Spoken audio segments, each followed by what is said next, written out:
Yayasan Lembaga Perlindungan Anak Kediri berkolaborasi dengan Dinas Pendidikan Kota Kediri serta Psikologi IAIN Kediri mengadakan seminar parenting dengan tema Tetap Bahagia Mendampingi Buah Hati Tercinta, Sabtu 11 November 2023. Bertempat di Gedung Yayasan Pendidikan YBPK Kota Kediri, Jalan Mayor Bismo Semampir. Seminar yang menghadirkan 3 narasumber yaitu Heri Nurdianto, SPDI MPD dari YLPA Kediri, Ibnu Qoyum, Kabid Pendidikan Dasar Dinas Pendidikan Kota Kediri, dan Sofi Mirwani, MPSI, dosen psikologi IAIN Kediri.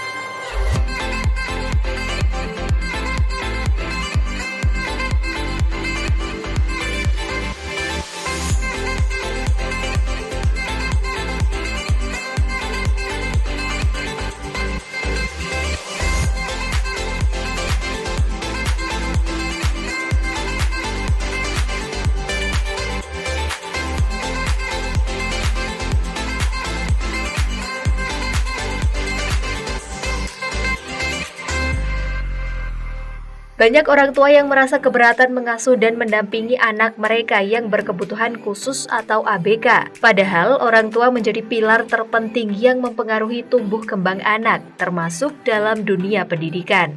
Mengacu fenomena tersebut, Yayasan Lembaga Perlindungan Anak atau YLPA Kota Kediri memberikan edukasi bagi orang tua ABK.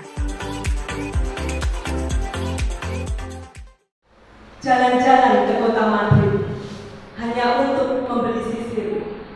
Selamat datang Bapak Ibu Kabid Dinas Kota Kediri. Selamat datang Bapak Heri dari YLPA Kota Kediri. Selamat datang Ibu Sofi Mirwani selaku narasumber kegiatan ini. Juga selamat datang kepada seluruh Bapak Ibu wali murid di SD YBPK Semampir.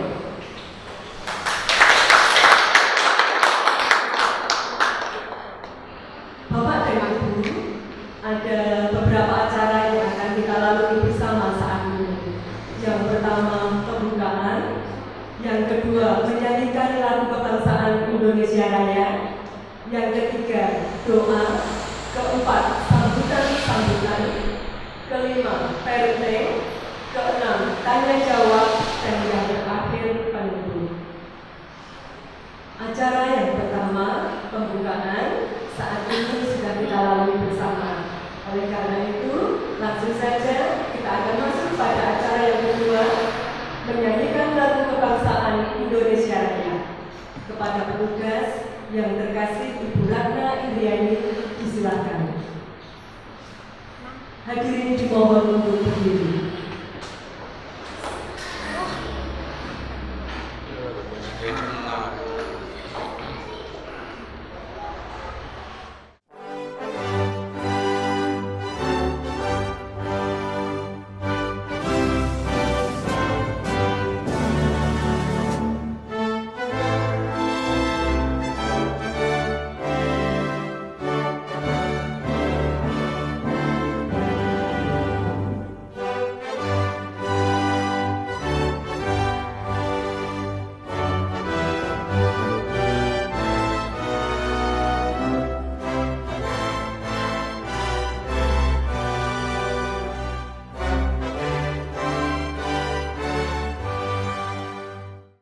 Mohon keberkahan-Mu Tuhan, kiranya anugerah-Mu dan penyertaan-Mu melimpah dalam acara parenting dengan tema Tetap Bahagia Mendampingi Buah Hati Tercinta bersama Ibu Sofi Mirwani MPSI dan dari YPLA Yayasan Perlindungan Anak.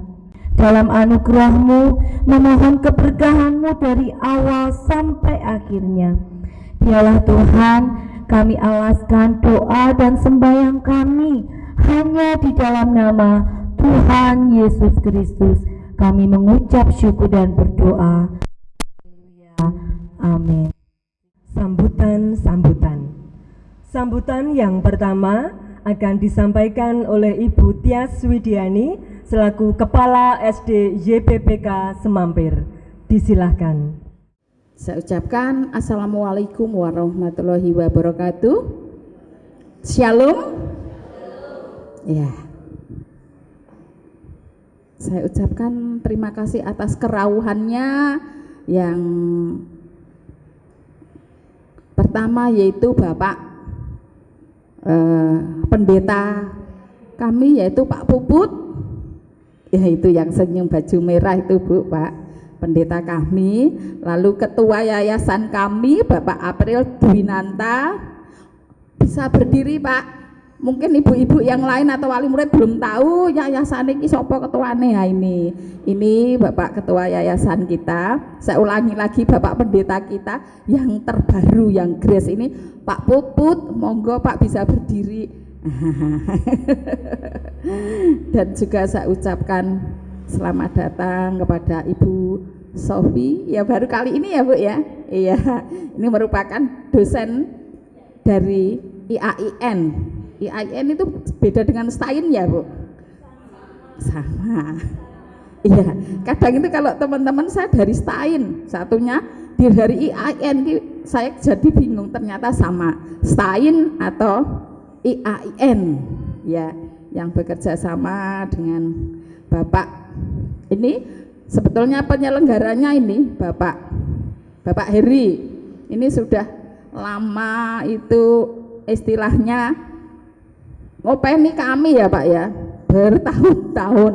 Kita diajak ke Ndoho TV itu 2 kali, ingat saya. Di sana istilahnya mengenalkan dengan inklusi, dan hari ini Pak Heri hadir dari Yayasan Lembaga Perlindungan Anak.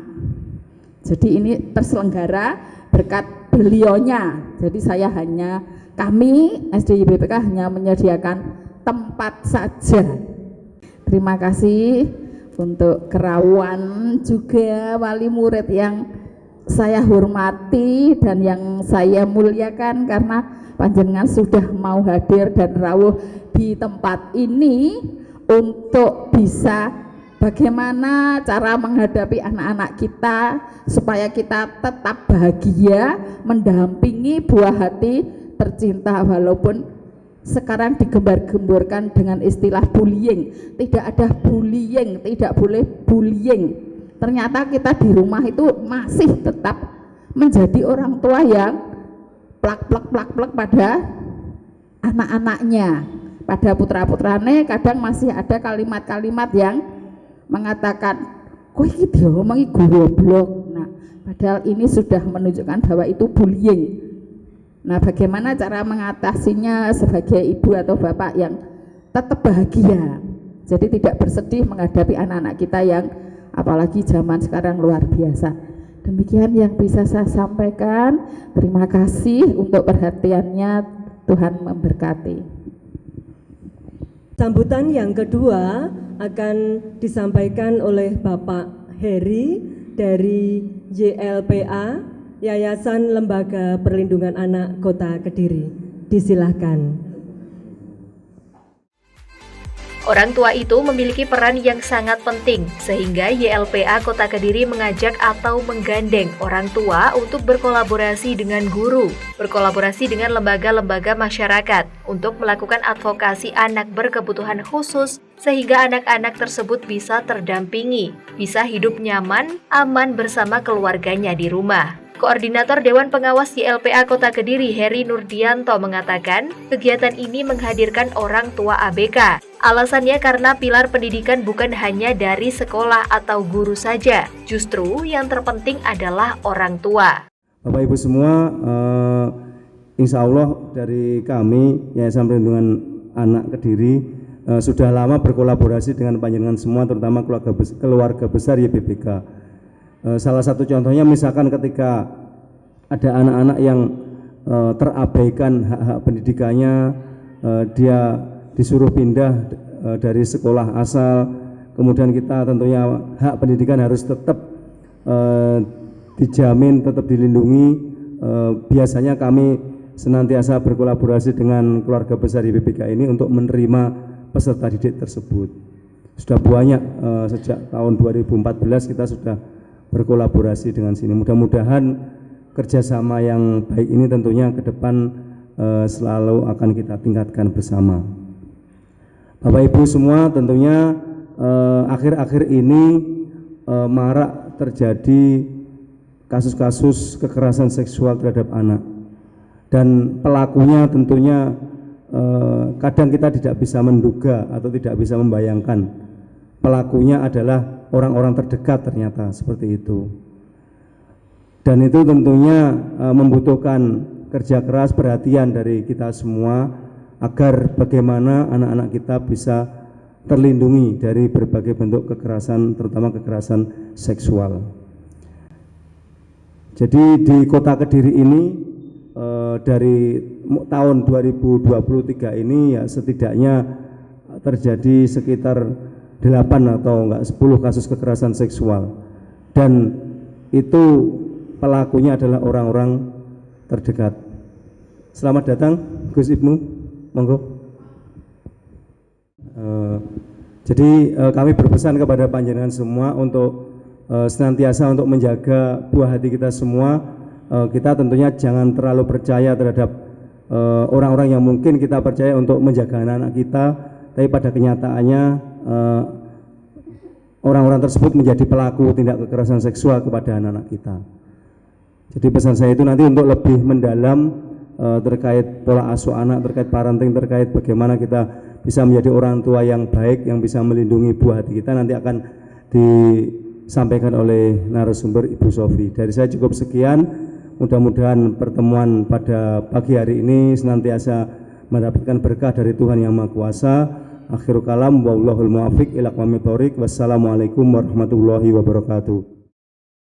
Sambutan yang ketiga dari Kabid Diknas Kota Kediri. Kepada yang terkasih Bapak Ibnu Khoyim, disilahkan. Kabid Pendidikan Dasar Dinas Pendidikan Kota Kediri Ibnu Khoyim menambahkan, dengan adanya kegiatan ini pihaknya menginginkan agar para orang tua benar-benar bisa mendukung proses tumbuh kembang ABK, tak terkecuali dalam bidang pendidikan. Mungkin kita dikarunia Tuhan lahir dalam keadaan normal, baik fisik maupun psikologi. Tapi kadang saudara kita, teman kita, tetangga kita, ada yang diberi cobaan oleh Tuhan, diberi fisik yang mungkin kurang normal ataupun psikologi yang kurang normal. Nah, tugas kita sebagai rasa syukur kita harus membantu mereka, memberi kesempatan yang sama yang telah kita miliki. Kalau kita diberi kesempatan sekolah seluas-luasnya, mereka juga harus kita beri kesempatan sekolah seluas-luasnya. Kalau kita diberi kesempatan lapangan pekerjaan seluas-luasnya, mereka juga harus diberi kesempatan lapangan pekerjaan seluas-luasnya. Dan ini sudah digalakkan pemerintah sejak lama. Terbukti di dunia pendidikan, YBBK adalah salah satu contoh bahwa pemerintah memberi kesempatan yang seluas-luasnya kepada anak-anak yang mungkin berkebutuhan khusus untuk menuntut ilmu, untuk bersekolah. Tidak hanya di sekolah, di dunia pendidikan, di dunia olahraga. Jangan pernah dengar ya, Paralimpik, para game itu adalah gamenya, pertandingannya, perlombaannya saudara-saudara kita yang berkebutuhan khusus. Pemerintah, kalau yang di Kediri, khususnya pemerintah Kota Kediri, itu menekankan kepada OPD, organisasi perangkat daerah, paling tidak ada 1 atau 2 dari karyawannya penyandang disabilitas. Kira-kira 3 minggu yang lalu itu saya ada tamu di ruangan saya ada ketuk, saya persilakan masuk, saya persilakan duduk. Ternyata dia itu bicara dengan saya dengan bahasa isyarat dan saya tidak mengerti. Terus akhirnya saya coba, bisa menulis Mas? Akhirnya dia menulis bahwa dia disuruh oleh Bapeda untuk menyampaikan surat kalau minggu yang lalu ya, ada undangan dari KONI untuk pemilihan ketua KONI. Ternyata yang menyampaikan anak itu tunarungu dan tunawicara. Setelah saya coba menulis ternyata bisa. Nah, itu adalah salah satu bukti pemerintah memberi kesempatan yang seluas-luasnya kepada anak berkebutuhan khusus di bidang pendidikan dan juga di lapangan pekerjaan. Jadi sudah tidak zamannya lagi anak yang kekurangan justru kita bully, justru kita lindungi, harus kita lindungi dan kita beri kesempatan yang seluas-luasnya bagi mereka untuk belajar maupun bekerja. Cara inti parenting dengan tema tetap bahagia mendampingi putra-putri tercinta yang akan disampaikan oleh yang terkasih Ibu Sofi Mirwani, Master Psikologi. Waktu dan tempat kami serahkan. Silakan Bu. Sofi Mirwani MPSI, pemateri diskusi, mengungkapkan fakta bahwa di luar sana banyak orang tua yang tidak bisa atau sulit menerima ketika memiliki anak berkebutuhan khusus. Bahkan ada juga yang sampai mengalami depresi. Kebanyakan seperti itu. Tentu tidak bisa dibiarkan karena peran orang tua terhadap ABK ini salah satunya untuk dukungan sosial. Saya baru pertama kali hadir di sini menyampaikan materi dan ternyata luar biasa sekali orang tua, atensi, perhatian orang tua untuk membersamai anak-anak ya. Saya rasa bukan hanya karena anak-anak kita berkebutuhan khusus, tapi anak kita adalah anak yang sangat istimewa, anak yang merupakan anugerah yang luar biasa, anak yang merupakan titipan dari Tuhan Yang Maha Esa, sehingga apapun bentuknya kita harus tetap menyayangi dan mencintai anak kita ya. Dan tema yang diberikan adalah tetap bahagia mendampingi buah hati tercinta, seperti itu. Nah, di sini saya bertemu dengan senior saya, ada Ibu Amin ya. Ibu Amin, bagaimana kabarnya? Ya, kebetulan saya juga bekerja sama di IAIN ya. Awalnya memang STAIN Ibu, karena sekarang statusnya sudah menjadi IAIN dan nanti akan menjadi UIN ya. Kita mohon doanya untuk bisa segera menjadi UIN. Dan kami juga di psikologi bekerja sama dengan Dinas Pendidikan ya Pak Ibnu ya, mungkin dengan Bu Novi ya. Ya, kami tim psikolog untuk melakukan pemeriksaan atau assessment kepada anak-anak yang berkebutuhan khusus. Ya, jadi melihat kategori IQ dan sebagainya sebagai rekomendasi apakah putra-putri Bapak Ibu berhak masuk di sekolah inklusi atau bahkan masuk ke sekolah reguler ya. Karena salah satu rekomendasinya harus melakukan pemeriksaan psikologi untuk kemampuan potensi IQ-nya.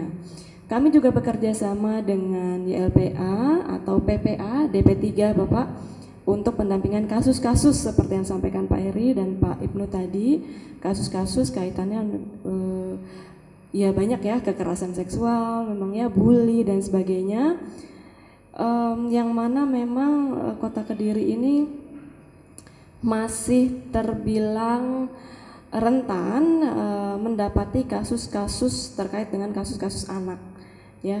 Mulai dari kasus anak usia dini sampai dengan remaja awal dan sampai remaja akhir.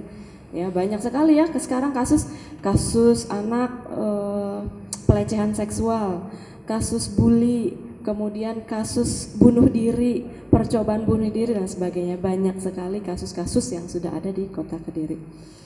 Baik, pada pagi hari ini saya akan menjelaskan sedikit saja ya, karena mungkin banyak sekali ibu-ibu di sini yang sudah bisa mendampingi buah hati tercinta. Jadi saya akan menjelaskan mengenai tetap bahagia mendampingi buah hati tercinta. Sebelum kita mulai, boleh nggak kita berdiri terlebih dahulu, kita nge-games dulu deh Bapak Ibu, boleh nggak? Kita bahagia, saya boleh ke atas tidak ini ya? Boleh ya? Oke, Karena tema yang diberikan tetap bahagia, sehingga dari awal saya memberikan materi sampai nanti selesai kita tetap bahagia. Bahagia ditandai dengan apa? Kita bisa mengekspresikan kebahagiaan kita dengan bersenyum. Seperti itu ya.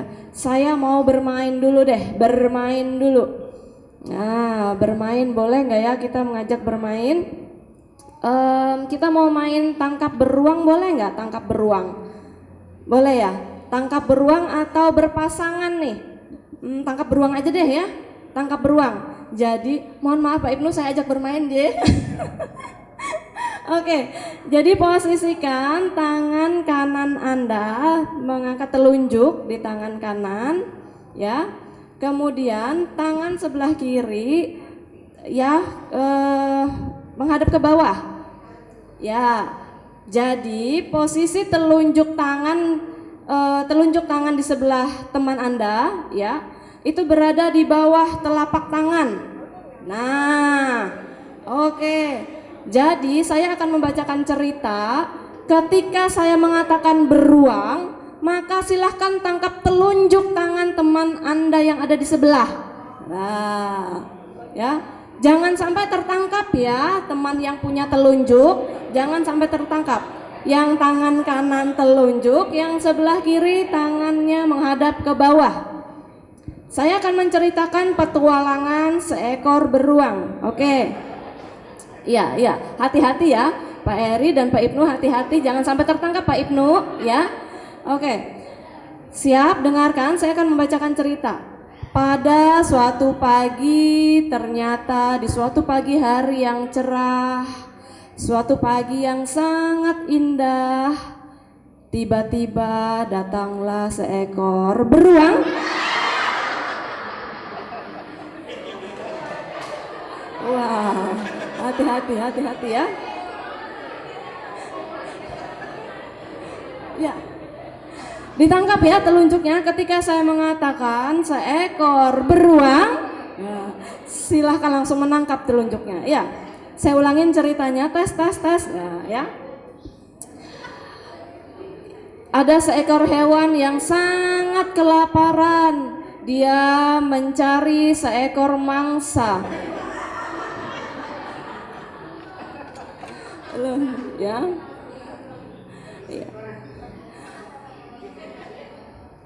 Dia kelaparan tapi tidak ada yang bisa ia makan. Tiba-tiba datanglah seekor burung. Ibu burung.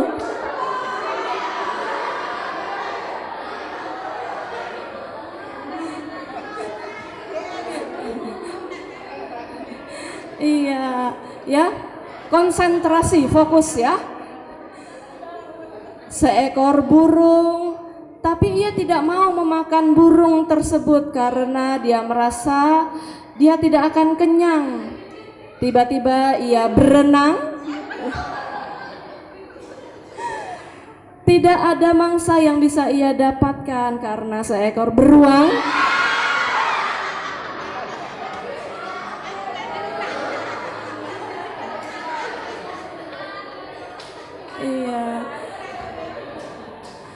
karena ia menginginkan seekor mangsa yang sangat besar agar ia bisa kenyang.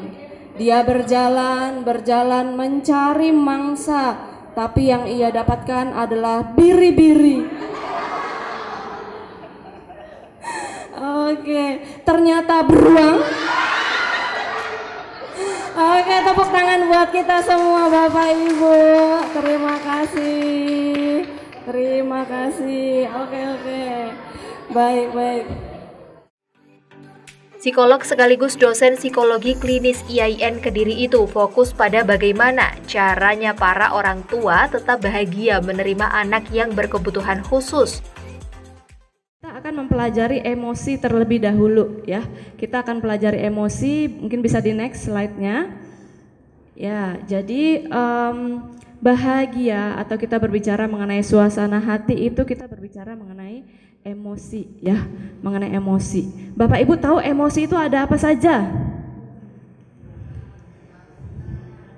Marah, senang, sedih. Yang Ibu tahu pertama apa? Emosi marah. Ya, emosi marah dulu kan?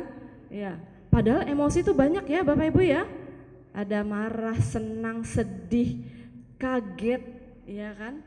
Oke, nah ini nih 6 emosi dasar dan turunannya: bahagia, sedih, jijik, marah, terkejut, takut.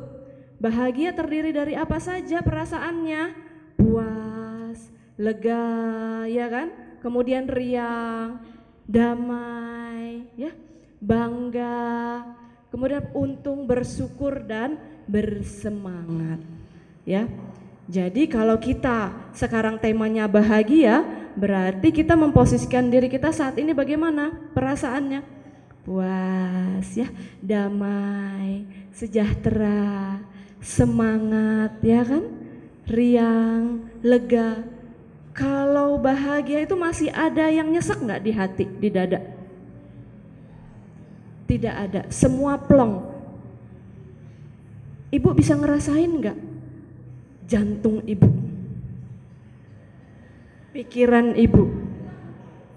Ya, kalau bahagia, irama jantung itu sangat tenang, rileks, ya, santai, damai, ya, iya kan?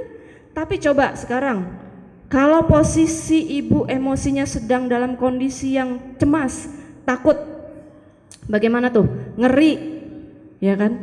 Gugup, cemas, tersiksa, waspada, ragu-ragu, tidak berdaya.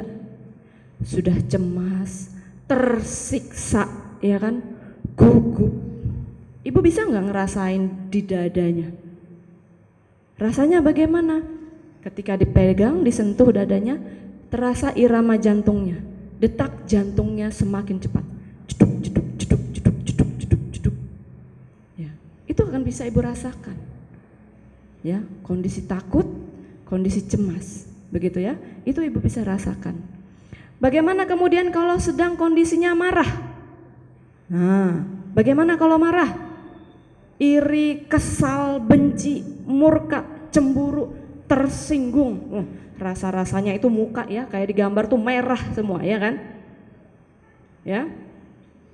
Iri, kesal, sebel, benci, bisa gitu ya. Nah, ibu juga bisa ngerasakan itu di dada. Karena apa? Ketika kita merasakan emosi-emosi yang tidak nyaman, semua organ di dalam tubuh kita pun menjadi tidak nyaman. Ya, menjadi tegang, menjadi kaku. Bisa mikir enggak kalau kita dalam kondisi yang tidak menyenangkan, tidak bahagia?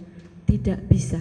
Karena apa? Semua aliran darah kita berada pada kondisi yang tidak stabil, sehingga organ-organ tubuh kita pun tidak dapat menerima ya aliran darah dengan baik, oksigen dengan baik. Makanya biasanya itu munculnya bagaimana nih? Pusing, sesak nafas, tangan gemeteran, atau bisa sampai kepada kondisi panik. Seperti itu ya. Nah, ini adalah kondisi-kondisi emosi dasar dan turunannya. Dan ternyata bisa next, emosi itu berada di dalam otak besar. Jadi di dalam ilmu psikologi itu ada namanya juga ilmu neuropsikologi, ilmu otak ya. Segala sesuatu perilaku yang terjadi pada manusia itu dikendalikan atas dasar otak ya. Nah, ini ada ilmunya nih ibu-ibu. Di dalam otak kita ada namanya otak besar. Otak besar terdiri dari dua bagian, otak kanan dan otak kiri. Nah, otak itu ada bagiannya lagi tuh. Ada apa? Frontal lobe ya, parietal lobe, occipital, temporal, cerebellum, dan spinal cord. Jadi di dalam otak besar itu ada namanya temporal, frontal ya. Nah, di mana letaknya emosi? Emosi letaknya ada di frontal lobe dan di temporal ya. Frontal itu bagian depan ya, otak bagian depan. Dia mengatur mengenai emosi. Begitu juga temporal ya. Temporal itu otak belakang, di dekatnya otak kecil ya. Nah, itu yang mengatur emosi. Jadi ada bagian-bagian otak itu yang mengatur namanya emosi. Emosi itu semuanya, perasaan senang, sedih, marah, seperti itu. Pada dasarnya mamalia itu juga sifatnya ya memiliki sifat-sifat yang reaktif, sehingga sebenarnya kita sama Tuhan itu sudah diberikan kemampuan untuk bagaimana agar kita mengontrol, mengatur agar kita itu bisa mengendalikan yang namanya emosi. Oke, lanjut. Nah, ya pada amigdala merupakan tempat struktur emosional yang bermakna ya, bermakna pada kondisi-kondisi otak seperti itu ya ibu-ibu ya. Nah, amigdala ini nanti yang merespon emosional, bagaimana hormon stres. Nah, di sini juga berbicara mengenai hormon stres. Betapa hebatnya otak itu dalam mengelola stres kondisi kita. Ya, jadi yang utama menerima atau berfungsi menerima stimulus itu adalah otak ya. Bagaimana pelepasan hormon stres, kemudian meningkatkan detak jantung, tekanan darah dan kewaspadaan fisik yang akhirnya menimbulkan namanya apa? Reaksi marah. Seperti itu. Ya. Oke, lanjut. Ya. Nah, kenapa kemudian saya membahas respon-respon marah, respon-respon yang tidak menyenangkan, respon emosi yang kemudian membuat suasana hati kita itu tidak nyaman. Ya. Kenapa kita berbicara seperti itu? Biasanya kita memunculkan respon-respon itu ketika apa, Ibu? Marah, sedih, cemas, takut. Biasanya kita memunculkan itu ketika apa? Ketika apa respon itu muncul? Ketika apa, Ibu? Amit. Ketika hatinya sedang sakit. Ketika hatinya sedang sakit. Oke, apalagi respon itu muncul ketika sedang apa? Galau. Iya, galau ya. Aku nanti maunya gimana ya? Aku harus seperti apa ya? Bagaimana ya? Nah, kemudian apalagi kondisi seperti apa yang membuat kita itu tidak nyaman? Capek, apalagi Ibu? Kecewa, iya kecewa. Orang-orang yang kecewa itu kemudian bisa muncul sampai dia kondisinya frustasi. Ya, ibu-ibu di sini pernah nggak mengalami hal tersebut? Sering, sering frustasi ya. Frustasi itu apa sih? Frustasi itu kondisi di mana harapan yang kita inginkan itu tidak sesuai dengan kenyataan. Goal yang kita inginkan itu tidak bisa. Ada hambatan untuk kita mencapai sebuah tujuan. Sekarang saya tanya, apa yang Bapak Ibu pikirkan ketika Bapak Ibu menerima diagnosis atau menerima kenyataan bahwa anak Bapak Ibu berada pada kondisi anak berkebutuhan khusus? Sedih, apalagi? Apa? Bagaimana emosinya? Bagaimana, Bu? Menangis, apalagi? Bagaimana kondisinya ketika anak Bapak Ibu dinyatakan berkebutuhan khusus? Gimana, Ibu?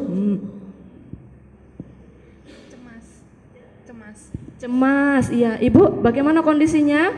Ibu ini mager nih ya. Wah, ini cucianku di rumah ini bagaimana ini ya. Hari Sabtu disuruh ke sini ya. Bagaimana Ibu? Apa yang Ibu pikirkan? Emosi apa? Sedih, iya. Jadi ketika kita mendengarkan atau menerima diagnosis bahwa anak kita merupakan anak berkebutuhan khusus, yang ada di pikiran kita apa? Sedih. Anak kita tidak sama dengan anak-anak normal pada umumnya. Ya. Anak-anak kita tidak sama. Anak-anak kita, kenapa Tuhan saya diberikan anak yang berbeda dengan anak lainnya? Ya kan? Kenapa Tuhan? Kenapa harus saya yang dipilih? Ya kan? Saya punya planning ketika saya menikah, saya punya anak, saya ingin melihat anak saya tumbuh dan berkembang sesuai dengan tahapannya, menjadi anak yang ceria, menjadi anak yang pintar, menjadi anak yang cerdas. Tapi nyatanya kita diberikan Tuhan, dititipkan Tuhan anak yang tidak sesuai dengan apa yang kita harapkan. Frustasi enggak? Frustasi. Sedih enggak? Sedih. Ya. Nah, itulah yang kemudian berada pada kondisi emosional Bapak Ibu sekalian. Ya. Itu wajar enggak kira-kira perasaan itu? Wajar. Sedih, marah, kesal, takut itu wajar. Yang enggak wajar gimana? Anakmu didiagnosa ABK. Nah, ya. Wajar nggak? Responnya tidak tepat. Nah, ya. Anak berkebutuhan khusus seperti yang Bapak Ibu ketahui, dia merupakan anak yang memiliki hambatan dalam perkembangan, pembelajaran dan berpartisipasi. Jelas ada hambatan perkembangan, ya, kemudian pembelajaran dan berpartisipasi. Anak Bapak Ibu di sini diagnosa ABK-nya apa saja? Macam-macam. Ada apa? Ada autis, ada ADHD, hiperaktif, disleksia, iya, apalagi? Gangguan perilaku, slow learner, ketunaan, ada ketunaan? Ya, kalau saya berbicara mengenai anak-anak berkebutuhan khusus, saya selalu reverse ke Bu Amin. Ya, kalau ada klien, terus terapinya di mana? Di Bu Amin saja, sampai penuh rumahnya Bu Amin itu ya. Aduh, saya setiap hari itu mesti ada yang baru Bu Sofi katanya gitu ya. Anak-anak itu, dan keluhannya Bu Amin itu beraneka ragam. Ada yang orang tua itu naruh aja, kemudian tidak mau tahu. Wes pokoknya ditaruh di sini. Anggapannya kalau masuk rumah terapinya Bu Amin itu sembuh. Nah, kira-kira orang tua seperti itu bahagia enggak? Bahaya. Iya, enggak bahagia tapi bahaya, ya. Saya ingat suatu waktu senior saya mengatakan, anak itu ibaratkan satu kotak, satu frame, tapi ternyata ada bolong. Ya, ada bolong pada anak. Bolong itu dalam artian kekurangan dan sebagainya, sifat dan sebagainya. Biasanya orang tua memang fokus pada apa yang bolong pada anak itu. Ya. Fokusnya hanya pada apa yang bermasalah pada anak. Tetapi orang tua kurang menyadari potensi besar yang masih bisa kita raih. Karena sejatinya anak itu seperti kertas kosong yang masih bisa kita arahkan atau kita bentuk bagaimana menjadi seorang anak yang bahagia, ya, didampingi oleh orang tua yang bahagia pula. Baik, Bapak Ibu, materi saya sudah selesai. Mungkin bisa lanjut ke slide berikutnya. Ya, nah, terima kasih. Mari kita bersama-sama mengucapkan terima kasih kepada diri kita, kepada pasangan, kepada anak-anak istimewa kita. Sampaikan juga jika kita layak untuk bahagia bersama. Saya sekarang meminta kepada Bapak Ibu untuk memejamkan mata sejenak. Memejamkan mata sejenak kepada Bapak Ibu. Saya minta untuk memejamkan mata sejenak, bersama-sama kita rileks, duduk pada kondisi rileks, duduk pada kondisi santai. Silahkan kita mengatur nafas kita sedemikian rupa. Kita tarik nafas dengan baik, kita keluarkan melalui mulut secara perlahan. Tarik nafas, keluarkan secara perlahan. Sekarang bayangkan di depan Anda saat ini, bayangkan dengan kondisi mata tertutup, di depan Anda ada anak Anda yang sangat istimewa. Di depan Anda ada anak Anda yang sangat istimewa. Bagaimanapun anak Anda, putra dan putri Anda, sampaikan dalam hati Anda, terima kasih nak, terima kasih sayangku, terima kasih cintaku, terima kasih buah hatiku. Kau sudah lahir ke dunia ini, kau sudah hadir di sampingku bersama ayah dan ibu. Terima kasih Kau sudah mau menerima aku sebagai ibu, menerima ayah dengan baik, tanpa ada penolakan, tanpa ada kemarahan. Terima kasih anakku, terima kasih buah hatiku. Ibu ayah minta maaf jika selama ini ibu ayah belum mampu menerima engkau putra putriku dengan kondisimu yang ternyata sangat istimewa, sangat luar biasa. Maafkan ayah dan ibu yang selama ini kurang mampu membersamaimu untuk menjadikanmu bahagia. Namun saat ini ayah dan ibu belajar untuk bisa menerima engkau putra putriku, buah hatiku. Ibu ayah akan belajar membersamaimu dengan lebih bahagia, dengan lebih kasih, dengan lebih perhatian. Ayah ibu yakin kita akan bisa melewatinya bersama sampai dengan usiamu dan sampai dengan usia ayah ibumu. Bayangkan di depan Bapak Ibu, putra putri Bapak Ibu memeluk ibu dan ayah. Sekarang peluklah putra putri Bapak Ibu dalam bayangan ibu. Peluk yang erat, peluk yang erat. Rasakan nafasnya, rasakan aroma tubuhnya, rasakan beratnya, rasakan wajahnya. Peluk yang erat. Terima kasih Tuhan, Engkau telah memberikan anak yang luar biasa kepada kami. Kami akan berusaha menjaganya, kami akan terus membersamainya.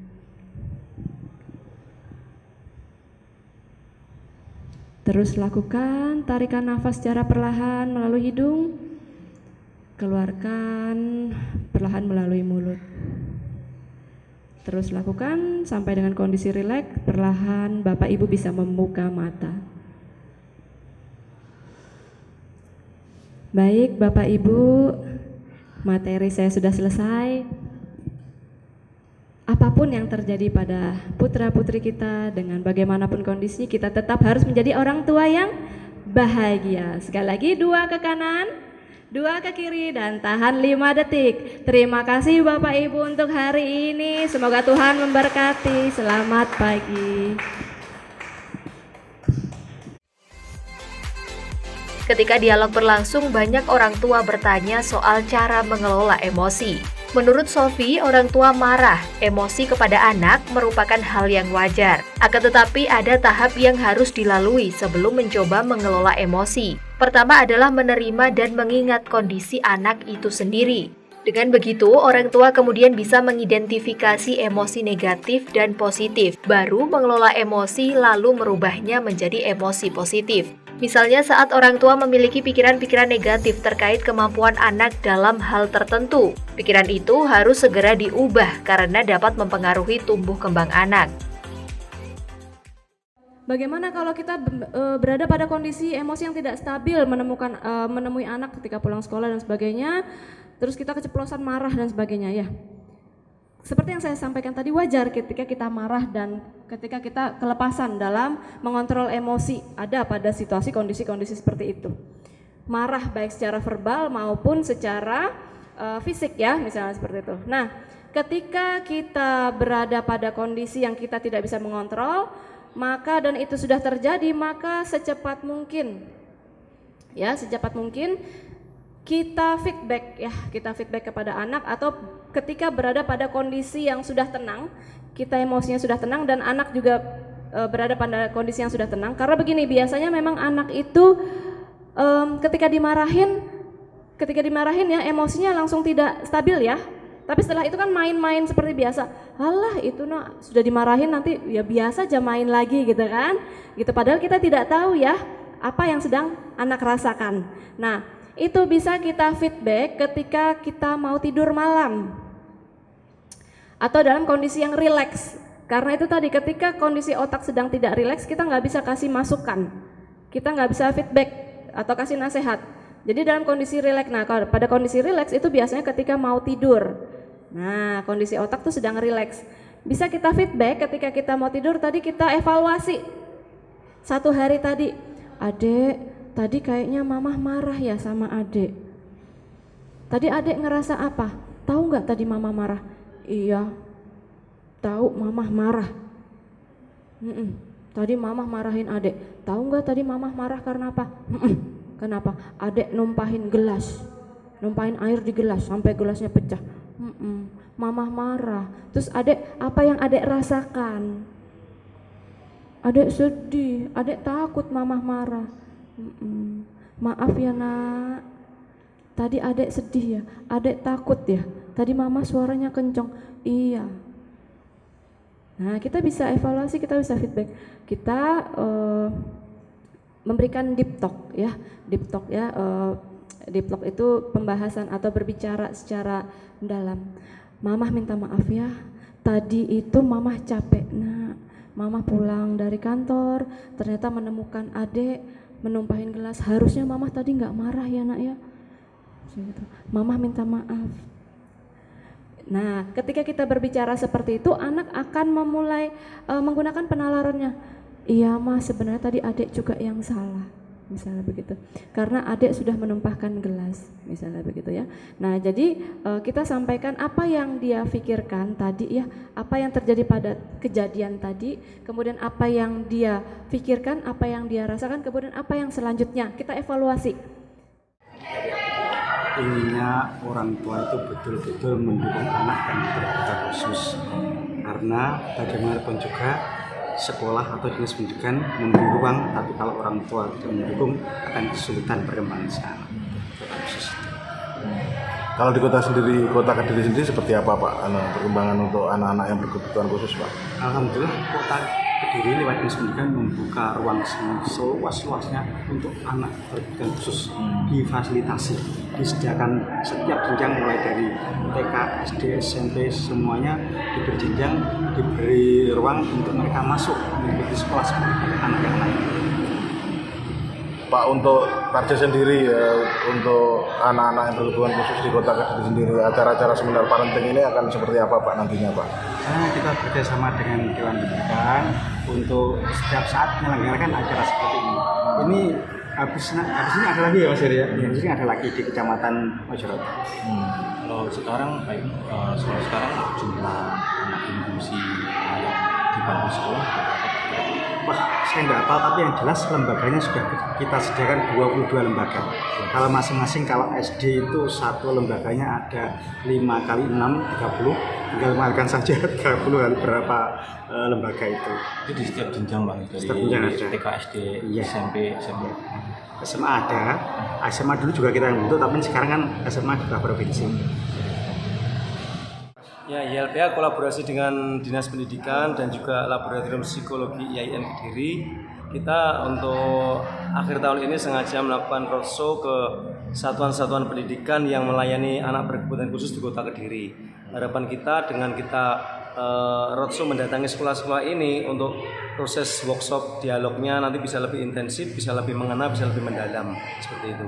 Untuk targetnya sendiri berapa sekolah Mas untuk di Kota Kediri? Untuk tahun ini, untuk akhir tahun ini kita berharap nanti ada 3 satuan pendidikan yang nanti kita datangi untuk kegiatan semacam ini. Jadi setelah ini nanti kita akan ke sekolah yang melayani anak-anak berkebutuhan khusus di Kecamatan Mojoroto. Setelah itu nanti mungkin kita juga akan ke SLB. Apa sih Mas yang mendasari YLPA bersama IAIN dan Dinas Pendidikan akhirnya menginisiasi workshop? Ya, karena pilar pendidikan itu kan bukan hanya pihak dari sekolah saja, bukan hanya guru saja, tapi orang tua itu memiliki peran yang sangat penting. Sehingga kita menggandeng orang tua untuk berkolaborasi dengan guru, berkolaborasi dengan lembaga-lembaga kemasyarakatan yang melakukan advokasi anak-anak berkebutuhan khusus, sehingga anak-anak tersebut bisa terdampingi, bisa hidup nyaman, aman bersama keluarganya di rumah, seperti itu.